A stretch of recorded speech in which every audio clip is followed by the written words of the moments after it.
Before I start, I'm going to make sure I don't have any other Creo project windows open.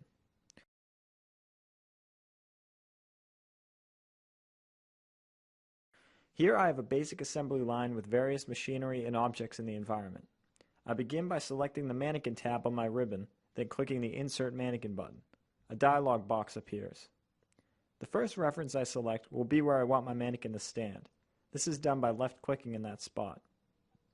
Here I'm putting my Manikin close to the center of the assembly line floor. The next reference I select will dictate which way my Manikin will face.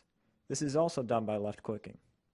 As you can see, the Manikin faces whatever surface I select as my second reference.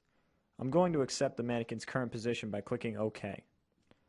If I don't like where my Manikin is standing or facing, I can go back and edit my references by first selecting the Manikin in the model tree, then going up to the Manikin tab and selecting Edit Placement. Here I'm selecting the reference that I'd like to change, as well as the face that will be the new reference. In the initial dialog box, there are two basic postures I can choose from, standing and sitting. I've already touched on standing, so now I'm going to take a look at the sitting functionality.